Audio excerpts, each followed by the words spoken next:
Fala, galerinha! Com essa videoaula agora a gente vai conseguir terminar nosso assunto sobre bioenergética e metabolismo celular. E para isso a gente vai tentar relembrar aqui um pouquinho sobre o que a gente viu lá na aula de introdução à bioquímica, que uma das primeiras aulas que a gente teve, certo? Nessa aula a gente mencionou que a gente obtém energia de onde? A gente obtém energia a partir de moléculas nutrientes. Vamos citar aqui que, olha, glicose, as gorduras, proteínas, que vão gerar os aminoácidos. Então, nosso organismo ele vai obter energia a partir desses componentes. Como?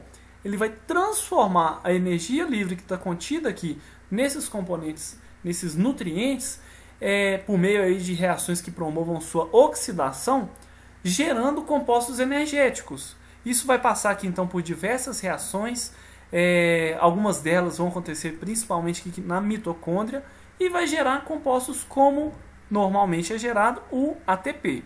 A gente viu na aula anterior que o ATP é uma molécula extremamente energética, certo? Sua hidrólise então ela libera uma grande quantidade de energia, ela é uma reação muito favorável. Então a gente precisa de ATP para diversas reações do nosso organismo. Então no metabolismo celular energético a gente vai focar nisso. Como que a gente consegue produzir ATP a partir da oxidação desses nutrientes e como que eu consigo utilizar esse ATP para sintetizar aí diversas moléculas, para realizar diversas funções dentro de uma célula, ok? Pois bem, como a gente falou anteriormente, as moléculas nutrientes, olha, proteínas, carboidratos, lipídios, eles são oxidados para liberar a sua energia contida ali dentro deles. Então, essas reações de oxidação, a gente deve lembrar que uma reação de oxidação é uma reação que libera elétrons. Uma reação de redução é aquela reação que recebe o elétron. Então, qualquer reação de oxidação, para que ela possa acontecer, precisa de uma reação de redução paralela para que as duas funcionem ao mesmo tempo. Então aqui, que olha, se a gente for imaginar essas moléculas nutrientes aqui, ao serem oxidadas, elas vão precisar transferir seus elétrons e para algum composto. Alguém tem que receber esses elétrons. Quem que são eles? As coenzimas. Então, NAD é uma das coenzimas que vão receber esses elétrons. O NAD e o FAD. Então, a oxidação de qualquer molécula nutriente ela passa então por transferência de elétrons. Quem faz essas reações de óxido-redução são enzimas que são classificadas como desidrogenases. Ok? Então a gente vai ver muitas dessas reações no decorrer das nossas próximas aulas. Ok? Bom, as funções principais no metabolismo energético celular do NADH e do FADH2 é então doar os elétrons para a cadeia transportadora de elétrons. Que olha aqui, essa cadeia transportadora de elétrons, ó, todo NADH formado, FADH2 gerado na oxidação das moléculas nutrientes, elas vão transferir esses elétrons para um conjunto de proteínas localizados lá na mitocôndria, e a gente vai ter uma aula mais específica para isso, chamado de cadeia transportadora de elétrons. Essa cadeia transportadora de elétrons vai direcionar os elétrons então para o oxigênio. O oxigênio então, ao ser reduzido, ou seja, ele está recebendo o elétron final aqui então, vai formar água, ok? Esse processo de transferência de elétrons aqui por essa cadeia de proteínas é altamente exergônico, ou seja, ele é muito favorável, libera muita energia e essa energia então gera a força necessária para síntese de ATP, ok? Então, basicamente, no metabolismo energético, a gente tem lá uma molécula nutriente, pode ser carboidrato, pode ser proteína, pode ser lipídio. Essa molécula nutriente ela vai ser oxidada, os elétrons que vão ser ali sendo transferidos para NADH e FADH2 vão ser direcionados até o oxigênio, na cadeia transportadora de elétron. E aí, nessa cadeia transportadora de elétron, a gente consegue gerar energia então necessária para síntese de ATP. O restante da energia livre que acontece nessas transferências de energia, conforme a gente mencionou lá naquela primeira aula, ela é perdida na forma de calor. Então todo esse processo que a gente vai ver de metabolismo, sempre a gente vai ter perda de energia na forma de calor. Eu não consigo extrair 100% da energia de uma glicose e transformar em ATP. Parte dessa energia vai ser dissipada na forma de calor, ok? Bom, essa energia ela é conservada na forma de ligações aí no ATP. Ela serve então como fonte propulsora para carregar, para alimentar as rotas anabólicas, que são utilizadas então para a síntese de moléculas complexas. Se a gente for pensar que a degradação de uma molécula nutriente é uma rota que ela é favorável, ela é exergônica, o inverso seria então para a gente pensar que numa rota de anabolismo eu teria então que fornecer energia para que ela possa acontecer. Então o ATP gerado nas rotas catabólicas ele vai ser direcionado então para as rotas anabólicas, para que elas possam acontecer, ok? Então, ou seja, o catabolismo ele funciona em conjunto com o anabolismo. Um vai alimentando o outro. Para que eu possa sintetizar uma proteína, um DNA, um RNA, eu preciso de energia. Essa energia vem de onde? Do catabolismo de moléculas energéticas. Ficou claro? Esses conjuntos de reações aí catabólicas e anabólicas, pessoal, elas podem ser estudadas então de maneira separada. A gente vai fazer isso com o decorrer das nossas aulas, mas elas todas acontecem de maneira em conjunto, certo? Elas não podem ser desmembradas uma da outra. A gente apenas estuda de maneira separada. É interessante destacar que na bioquímica, muitas das vezes a gente pode colocar, sumarizar essas diferentes rotas metabólicas em um mapa. Já ouviram falar de mapa metabólico? O mapa metabólico ele nada mais é do que uma maneira escrita de representar de maneira coordenada todas as reações catabólicas e anabólicas. Eu vou passar para vocês depois lá no SIGA um link para vocês terem acesso a um mapa metabólico interativo. Ele é bem interessante, ok? Depois a gente vai dar uma estudada nele. Bom, pessoal, então a gente vai finalizar o estudo do metabolismo celular destacando que todas as rotas metabólicas elas precisam ser controladas. Isso acontece por quê? Porque a biossíntese de alguma coisa e a degradação dessa mesma coisa elas não podem acontecer de maneira simultânea. Ou seja, se eu quero degradar carboidrato, eu não posso ao mesmo tempo sintetizar carboidrato. Meu organismo ele não é redundante. Ou seja, eu preciso controlar as rotas de maneira que, para que uma aconteça, a outra tem que estar inibida. Certo? E como é que isso acontece? Como é que minhas células conseguem se organizar para que as vias de degradação e de síntese não aconteçam ao mesmo tempo? Primeiro, existem alguns mecanismos de controle como envolver enzimas diferentes. Ou seja, eu posso ter rotas ali de síntese e degradação que têm enzimas distintas. Ou seja, ao menos uma enzima de uma rota, por exemplo, de degradação, ela deve ser diferente de uma rota de síntese para aquele composto. De modo que eu posso inibir essa enzima na rota de degradação sem prejudicar, por exemplo, a rota de síntese. Ficou claro? Ou seja, as rotas de síntese e de degradação de um determinado composto, eles devem apresentar enzimas diferentes.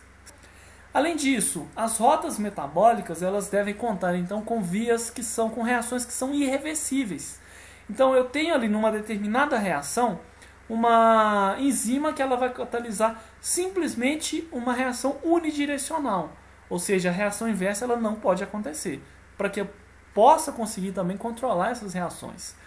Além disso, as rotas metabólicas de síntese e degradação elas podem ser compartimentalizadas. Ou seja, eu posso ter vias que vão acontecer em locais diferentes, em locais distintos. A mitocôndria, por exemplo, a mitocôndria ela vai ter ali um local de atuação ali para o ciclo do ácido cítrico, a fosforilação oxidativa, a oxidação de ácidos graxos. A oxidação de ácido graxo ela acontece dentro da mitocôndria. A síntese de ácidos graxos já acontece no citosol. Certo? Ou seja, eu consegui dividir duas rotas aí de acordo com o seu compartimento de atuação. Certo? Então, cada local dentro da célula aqui vai ter um conjunto de reações específicas no metabolismo. Tá? Então, essa tabelinha aqui mostra e sumariza essas diversas funções das rotas metabólicas, de acordo com a organela que ela vai atuar, ok? E a gente vai estudar cada uma delas aí em aulas futuras. Além disso, pessoal, as rotas elas podem ser controladas por atuação ali em pontos específicos. Se a gente for pensar lá numa rota metabólica que é constituída por 10 reações, eu posso ter ali em uma determinada enzima dessas reações, eu posso controlar a sua atividade. Eu posso ter, por exemplo, ali inibição ou ativação daquela enzima, por exemplo, pela disponibilidade de substrato. Eu posso ter controle alostérico, eu posso ter ali um inibidor ou posso ter um ativador para aquela enzima. As rotas metabólicas elas também têm um controle que a gente chama de extracelular, ou seja, um controle que vai permitir que aquela rota anabólica ou catabólica aconteça com um sinal externo. Os hormônios conseguem controlar essas rotas, então, de maneira muito coordenada. E no metabolismo energético, a gente tem que ter muito em mente que esse controle hormonal ele é de extrema importância. Vou citar aqui rapidamente, mas a gente não precisa ficar muito preso a isso nesse determinado momento da nossa aula, porque a gente vai falar desses controles hormonais com mais detalhe nas aulas de metabolismo energético, ok? Aqui eu quero simplesmente introduzir para vocês esse conceito de controle de metabolismo hormonal, tá? Então a gente tem aqui dois grandes grupos de hormônios que vão estar controlando o metabolismo energético. Um desses grupos vão estar antagonizando o efeito do outro, ou seja, um vai ter uma propriedade diferente do outro, ok? Então vamos pegar aqui como exemplo os hormônios que vão atuar em receptores associados à proteína G. A gente tem aqui dois hormônios aqui que eu vou destacar para vocês, a adrenalina e o glucagon. Nessa figura aqui, a gente tem representado a atuação da adrenalina, ok? Como é que a adrenalina ela atua? Ela vai atuar então, ela age num receptor associado a uma proteína G. Esse receptor aqui então, ele vai promover uma alteração nessa proteína G, ela vai ser susceptível então ao ataque de uma molécula de GTP. Vai ser possível então a formação de uma ativação dessa proteína G ligada a uma molécula de GTP, e essa fração da proteína G aqui, ela vai se deslocar na membrana e ela vai ativar uma enzima na membrana chamada de adenililciclase. O que essa adenililciclase ela faz? Ela catalisa a transformação aqui, a formação de um composto que eu chamo de AMP cíclico. O que é esse AMP cíclico? Ele é formado a partir do ATP, certo? Por ação dessa enzima aqui. E esse AMP cíclico ele atua como um segundo mensageiro. O que seria o primeiro mensageiro? Seria o meu hormônio, a adrenalina ou o glucagon. O glucagon ele tem um efeito, o papel de atuação dele aqui é muito semelhante com a adrenalina. Tá? Também atua sobre receptor de proteína G, atua aqui então ativando a adenililciclase e formando o AMP cíclico. O AMP cíclico ele é um segundo mensageiro que vai ativar a enzima pKa. O que essa enzima faz? Essa pKa, gente, ela é uma enzima que ela catalisa a fosforilação de diversas proteínas dentro de uma célula, proteínas específicas. Então, a fosforilação de determinadas proteínas podem promover a ativação dessa proteína ou a inativação dessa proteína. Ok? A gente viu isso lá na aula de controle de atividade enzimática, também na aula de enzimas, certo? Então a fosforilação de uma determinada proteína pode promover ou a sua ativação ou a sua inativação, certo? Então no metabolismo energético isso é interessante, por quê? Porque um hormônio ele pode estar atuando aqui em diversos pontos, ativando uma determinada rota e inativando outra determinada rota. Então vamos pegar aqui, olha, alguns exemplos. A adrenalina ou o glucagon, ela pode estar, por exemplo, atuando na enzima alvo aqui, olha, na glicogênio sintase, causando a sua fosforilação e com isso inibindo a síntese de glicogênio. Ela pode estar atuando aqui também ativando a degradação do glicogênio, ativando a glicólise, ativando a degradação de ácidos graxos, ou seja, um único hormônio ele vai promover aqui a geração de um segundo mensageiro, a ativação de uma enzima, a pKa, que promove a fosforilação de diversas outras enzimas e proteínas. Essa fosforilação que vai promover, então, diversas respostas, ok? Não precisem ficar desesperados com isso que eu estou passando para vocês agora. Eu quero que vocês entendam simplesmente que a adrenalina ou glucagon vai gerar uma atividade dentro da célula, onde gera-se o AMP cíclico. Esse AMP cíclico ele vai então promover a ativação da pKa. Essa pKa ela vai fosforilar diversas proteínas, promovendo a sua ativação ou sua inativação. Ficou claro? O AMP cíclico, então, ele pode então ser degradado, ele é na verdade degradado para inibir, para reconverter a ativação da pKa, certo? Essa inibição aqui então da pKa, ela é promovida então por uma outra enzima que ela está sempre ativa dentro da célula, que é a nucleotídeo, uma esterase, certo? Uma fosfodiesterase específica, que ela vai atuar no AMP cíclico, degradando ele em AMP não cíclico, certo? Desse modo, a gente consegue então inativar o papel da adrenalina, ok? Ficou claro? Bom, de maneira antagônica à adrenalina e o glucagon, eu posso citar aqui a insulina. A insulina ela tem um papel oposto ao que a gente acabou de citar agora, certo? Então a insulina ela age em vários pontos do metabolismo celular. Ela age ativando, por exemplo, a via glicolítica lá nos hepatócitos. Ela atua ativando a síntese de glicogênio, a síntese de proteínas. Ou seja, imagine aqui comigo, a insulina, a gente vai ver mais especificamente lá na aula de metabolismo de carboidratos, ela é um hormônio que ele é liberado quando a gente se alimenta. Então eu bati lá um pratão de macarrão, a insulina aumenta na corrente sanguínea. Quando eu me alimento, o que eu preciso fazer?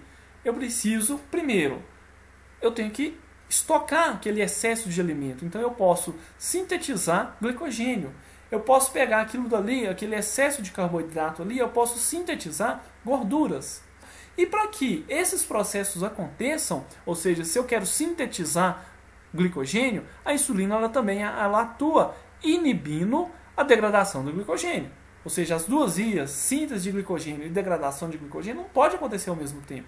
Então a insulina vai ativar uma via e inativar a outra. Ficou claro? E ela vai ter o papel inverso da adrenalina e do glucagon.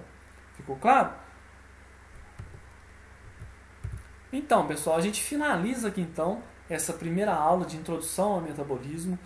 Não precisem ficar, mais uma vez eu reforço, presos às funções, por exemplo, da insulina, do glucagon, da adrenalina. A gente vai ver pontos específicos de atuação desses hormônios em cada uma das etapas do metabolismo energético. Ok? Eu quero que vocês entendam aqui o princípio básico de cada um. Tá, ok? Que vão estar atuando ali então em rotas, controlando as rotas metabólicas do nosso organismo.